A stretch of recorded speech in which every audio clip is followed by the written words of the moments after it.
Hello, hello, and welcome to A Mind Elevation with Chavarielle. That is me. Happy Saturday. May you all be living in abundance. Hopefully, you all are doing good and staying safe. And again, just having a good day. We're going to start here with some things about business. 5 ways to be debt free in business. So, this is for the entrepreneurs. If you have a startup business, becoming a new business owner, things of that nature. So here we go. And before we begin, I do thank you for your time and for clicking on this video. Give me more of your time by subscribing to A Mind Elevation Nation, where we move forward and excelling into being better.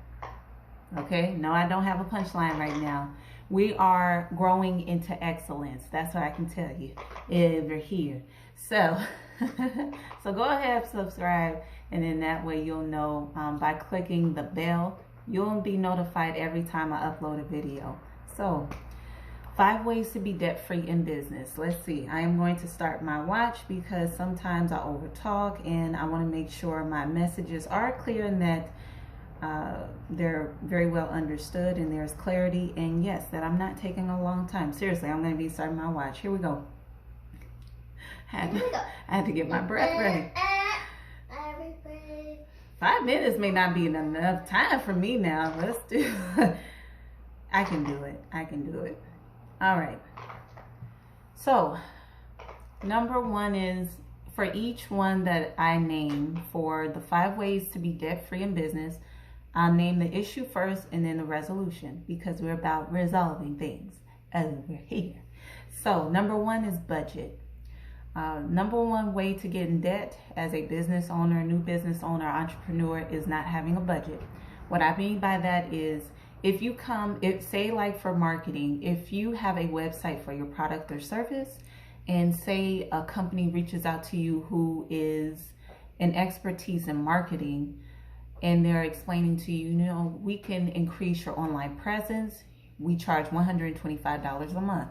Well, you as a new business owner, you may not have $125 per month to put into marketing at the moment. So it's good to have a budget. That way, you have your not limitations, but you know what you're doing in your finances. And that is the best way to track your money coming in and going out. So the best way you can stay away from being preyed upon, because there are some companies out there to where they see that you're a new business owner, they prey on those specific people because they see that you may not have a budget, and 2, you may not know what you're doing, and 3, it sounds good to market you to the whole lot of people, but until you find your customer base, it's not going to do you any good to market to the whole world and not know what is going to bring in your customers. So number 1, budget. Plan your budget. I'm talking whole pie chart. Put in how much you can afford for your marketing, your supplies for your product or service.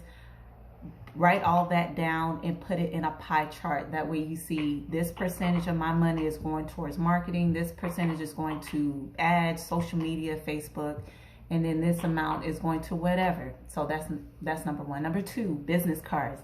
I know we love them. I love them too, because it gets to showcase my creativity. But the thing is, with business cards, if you order too much at the beginning of your business, you're going to probably regret it. Number 1 is because when a lot of people, including me, when I made my first business card, I did not put my contact information on there. That is so important, because that's the whole reason of you handing a business card, right?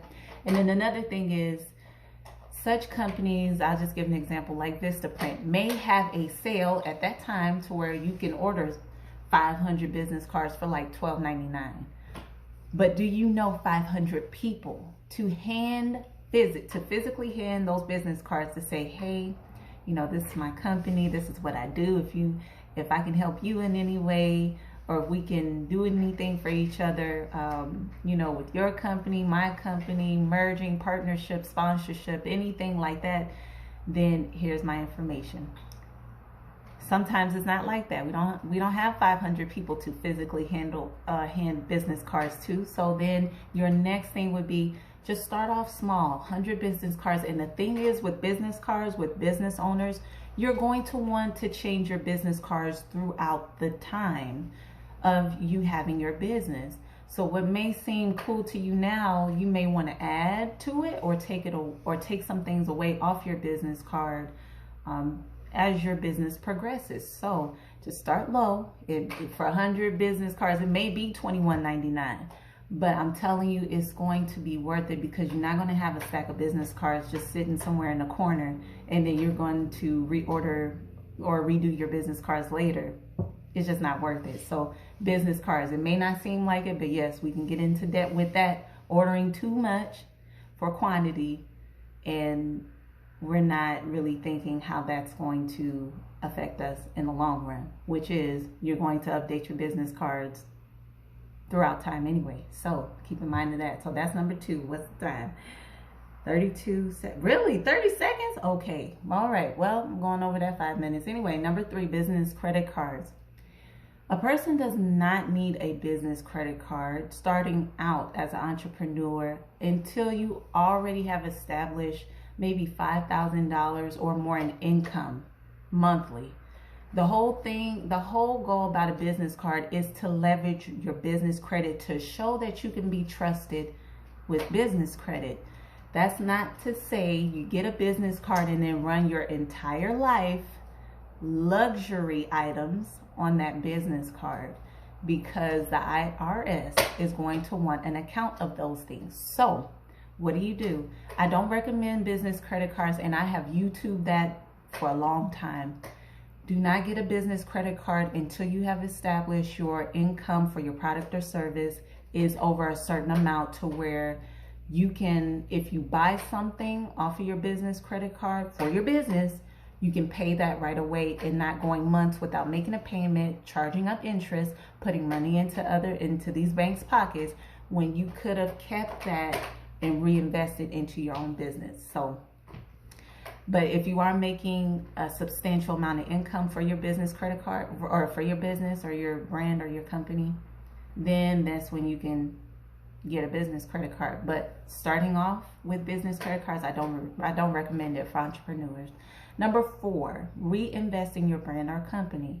So not taking your earnings from your product or services and just thinking automatically you can go and get a Ferrari without paying your employees first, without paying you first, without paying the IRS first, without paying your lights first, your bills, your service needs, your maintenance needs, all that stuff. So how do we fix that? Any income you get from your business, take that, put it back into your business, and then also not just put it back, you gotta level your business. So you gotta level up your business. So then do something different, add to your business, make it more innovative, make it more creative, but take that money that you earn from that product or service and put it back into your business. Pay your utilities, pay your employees, and then after all of that is done, then you pay you.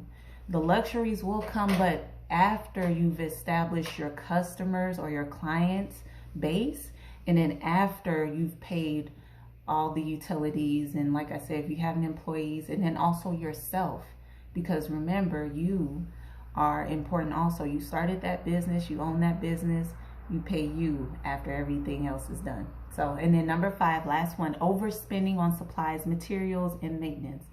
That means this: if you have 50 customers and you have a t-shirt business, you may not want to order 250 t-shirts right away.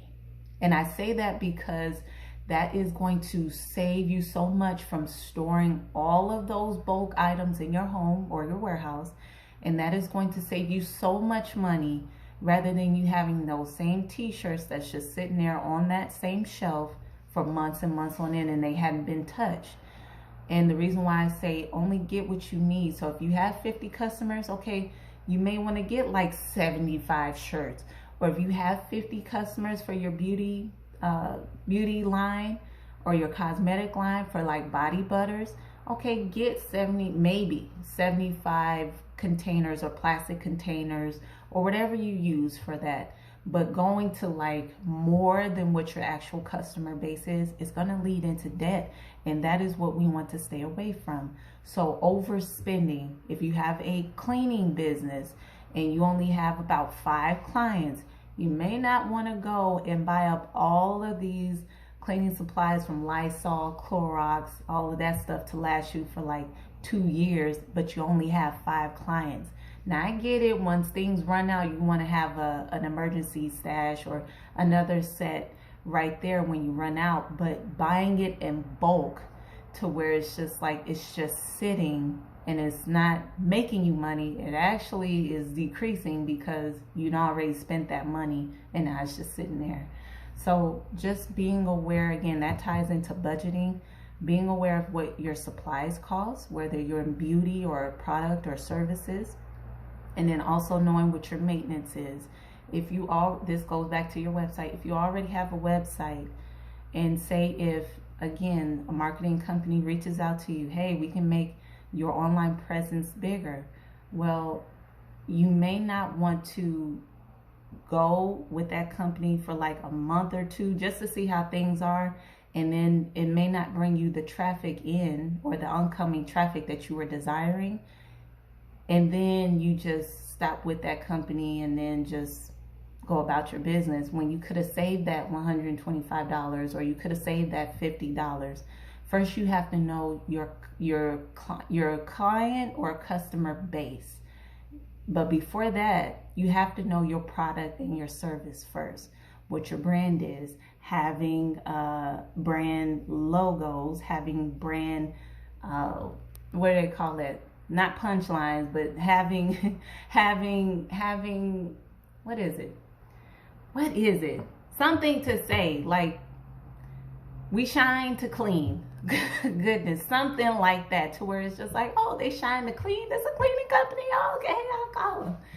Something like that. You have to establish you and your brand first, and then know what your client or your customer base is. Then you build off of that. So I give that to you. Hopefully I didn't go over 10 minutes, but again, this is a Mind Elevation with Chavarielle. I'll look forward to speaking with you soon.